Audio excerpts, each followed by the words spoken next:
You're listening to the Night Watch Records. Record entry, 1959. We're opening the files on a journey into a frozen void, to a place where the wind whispers secrets that were never meant to be heard. The noise of the modern day is fading now. The world you know is falling into a shadow it cannot comprehend.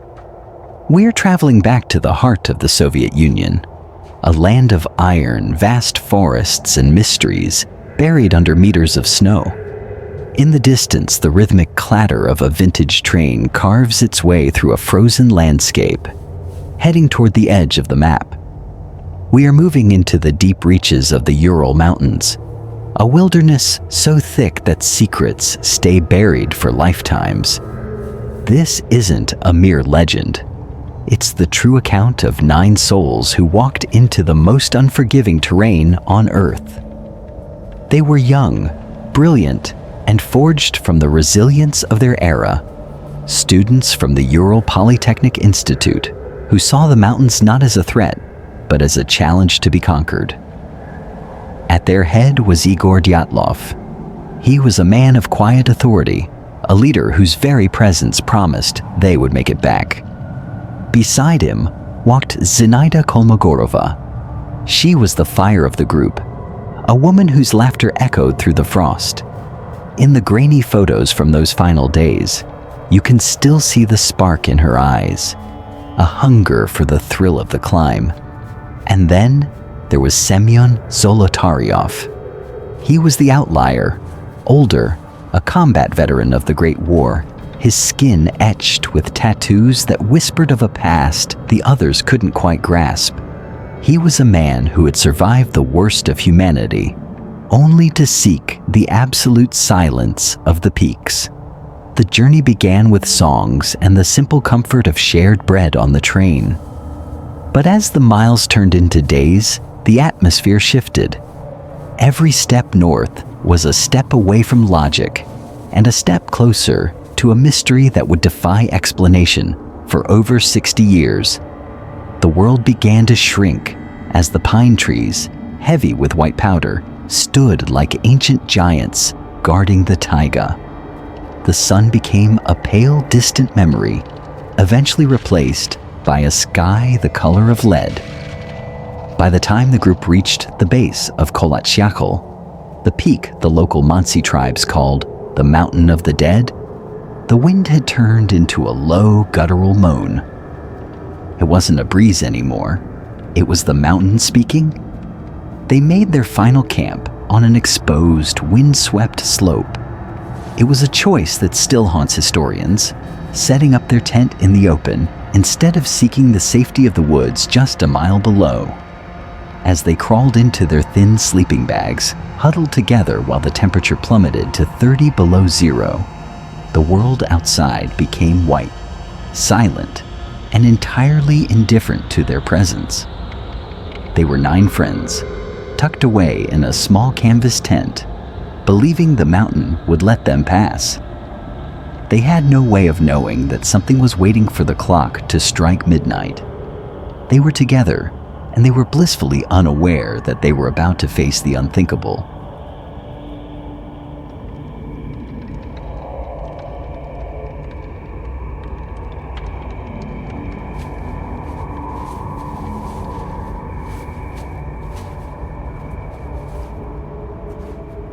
It was late in the evening on February 1st. Outside, the cold had stopped being just weather. It had become a living thing, pressing its weight against the thin canvas of the tent. Inside, the air was heavy with the scent of damp wool and tinned meat. The hikers were finally settling in, exhausted from a day of battling the elements, finally letting their guards down as they crawled into their sleeping bags. But there was a strange vibration in the air. Have you ever felt that prickle on the back of your neck? That sudden, irrational instinct that tells you you're being watched, even when you're miles away from another soul? Maybe it was the way the shadows danced on the tent ceiling as the wind battered the fabric. Or maybe it was the mountain itself, Kolatsyakhl, whispering to them in a language of ice and stone. The hikers were as comfortable as you can be in a sub-zero blizzard. They had taken off their heavy boots. Some were in their socks. Others were halfway through changing their clothes. It was a moment of total vulnerability. And then, sometime after midnight, something happened. It wasn't a gradual realization. It was a sudden, violent fracture in reality. Whatever it was, it didn't come through the door. It didn't wait for an invitation. The evidence tells us they used a knife to slash the tent open from the inside. Think about that for a second. Think about the sheer, raw panic it takes to decide that the freezing, lethal darkness outside is safer than staying one more second inside that tent. In the silence following that rip, as the freezing air rushed in and extinguished their small candle, you can almost feel the chaos. They didn't run like people who were lost. They descended the slope in a strangely orderly fashion at first, as if they were being led, or perhaps as if they were trying not to provoke whatever was behind them. Imagine the physical sensation of stepping out into 30 below zero temperatures with no shoes on. The snow isn't soft anymore. It feels like walking on broken glass. It's sharp, abrasive, and it drains the life from your body in seconds. Yet, they kept going. Down the slope, toward the tree line nearly a mile away. 9 shadows moving through a white void, illuminated only by the faint, eerie glow of the moon reflecting off the drifts. Why didn't they turn back? What stood between them and their only source of survival? As they reached a massive cedar tree at the edge of the forest, the group split. Some tried to build a fire with frozen branches, their fingers so numb they likely couldn't even feel the flames burning their own skin. Others tried to climb the tree, desperately peering back toward the tent. What were they looking for? Or more importantly, what were they trying to see coming through the dark? This is where the mystery deepens into something much darker. This wasn't just hypothermia. This wasn't just a tragic mistake. As the hours ticked by, the mountain began to claim them one by one. The silence of the forest was broken only by the snapping of frozen twigs and the heavy, ragged gasps for air. They were fighting an invisible enemy, a force that the investigators would later describe simply as compelling.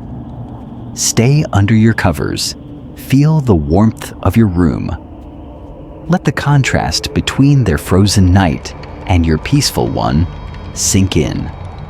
We are approaching the edge of the unknown, where the footprints end and the nightmare begins.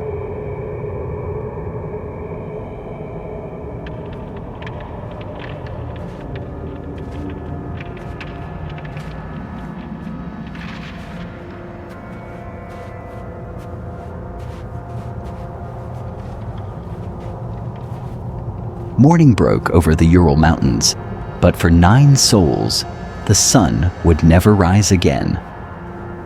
Weeks later, when the search parties finally reached the foot of Kholat Syakhl, they were met with a scene that defied every rule of logic. There, buried under a thin layer of snow, sat the tent, slashed open from the inside, standing like a lonely, hollow monument to a nightmare. The first 2 bodies were discovered beneath a massive cedar tree, huddled near the remains of a small, pathetic fire. Their hands were burned, and their skin had turned a strange, unnatural shade of orange. But what truly chilled the investigators to the bone was what they found further up the slope. 5 more bodies were scattered between the tree and the tent, as if they had been desperately clawing their way back to the only shelter they had left. One of them, Igor Dyatlov, was found clutching a branch, his face turned toward the summit in a final frozen act of defiance. But it's the final 4 that we truly need to talk about. They weren't found for months. They were buried deep in a ravine, under 4 meters of packed snow, and their injuries, they weren't caused by the elements. Some had massive internal trauma, crushed ribs and fractured skulls, yet there were no bruises, no signs of a struggle. It was as if they had been flattened by an invisible, overwhelming pressure. One was missing her tongue, another, his eyes. The Soviet authorities closed the file as quickly as they had opened it. The official verdict? A compelling natural force. A phrase that says everything and nothing at all. Was it an avalanche that left no trace? Was it the wind creating infrasound, driving them into a state of primal madness? Or were they the accidental witnesses to a secret military test? A flash of light in the sky being the last thing they ever saw. As the years turned into decades, the Dyatlov Pass became a place of pilgrimage for those searching for the truth. But the mountain keeps its secrets well. The snow falls year after year, covering the tracks, muffling the screams, and smoothing over the jagged edges of the past. Listen to the silence around you now. It is the same silence that settled over that camp on February 2nd, 1959. The mystery remains, floating in the frozen air like a ghost. There are no more answers to be found tonight. There is only the rhythmic breath of the night and the heavy warmth of your own bed. The story of the 9 is over, but their echo remains. They are part of the mountain now, part of the wind, and part of the stars that watch over us while we sleep. The embers are fading. The shadows are long. Our watch is coming to an end, but yours is just beginning. In the world of dreams. This has been a Night Watch Records presentation. Rest now. The mountains are quiet. Good night.